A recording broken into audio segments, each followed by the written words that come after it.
Hey guys, Hoodstalker 4 back again, and today I'm doing a review on a figure I just picked up last night, which, yeah, you can't see all of it, but let me pick up the camera. This is Gypsy Danger from, I believe, the Hong Kong attack from the movie Pacific Rim. Yeah, I realize there's really not any light back here. Let's see, do I have anything that could give off a bit more light? I think this. There you can kind of see the feet. There's the head.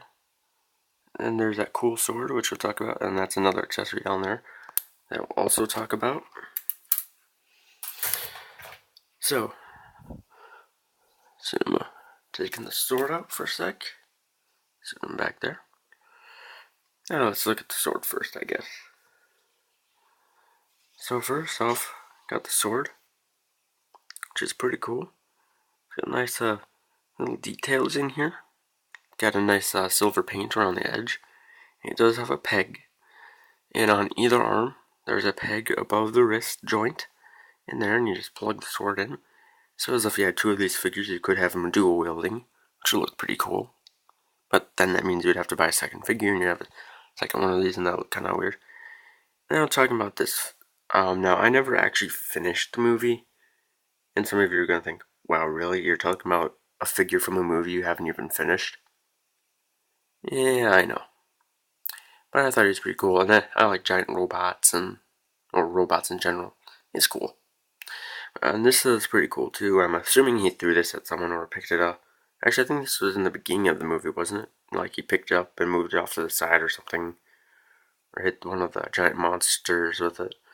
Anyways, there is some holes in it for him to hold, and which actually leads me to his next accessory, which actually comes with some alternate hands. What you do is just line up those holes with his fingers. Hold on. There we go. So you can see it kind of attaches. It gives you a really nice grip on the ship. And then you use the other hand for support. I think you put it around this area somewhere too. And then, yeah, you can hold this massive ship. I think the box shows I'm holding it like that. So what's cool is it actually has painted the water streaks. That's kind of weird if he's holding it like that. And oh, I don't know, maybe the water's dripping down this way. Yeah, I suppose that would make the most sense. There's a lot of nice paint on here. Nice metallic paint, like it's getting scratched up. The paint job overall is pretty nice. They're a really nice job representing what this ship is supposed to be. And you saw his other accessories, which is alternate hands, which are these more open hands, or for gripping the ship. Pretty cool. Well, technically these are what was on him in the box, and then the other accessories were the fists. So, moving on to articulation. There is a ball joint in the neck, but it's limited, so it's basically a swivel. The arms can go in and out, move forward and back, and the armor is on its own little ball joint. There's a bicep swivel. There's actually a ball joint at the elbow, ball jointed wrists, a dual ball jointed abdomen, but unfortunately one of them for mine is kind of stuck, so the legs, can they go in and out? A little bit. They can go out in and out just a little bit. Rotate at the thigh, forward and back. He has a double hinge at the knee. A ball joint at the ankle, it's kind of tight, and then he has a hinge at the toe, which is a nice wide range of movement. I mean, like really, that's practically a 90-degree bend. So yeah, that's a Gypsy Danger from the Hong Kong attack. And paint detail. It is a dark paint. It's kind of a dark paint. I don't know how you can see it, but it does have a nice black wash applied.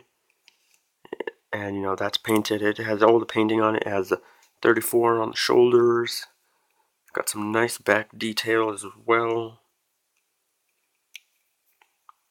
This is a really nice figure. And I do have one other Pacific Rim figure to compare this with. Some of you may recognize them. I took the blades off because I was afraid of them snapping.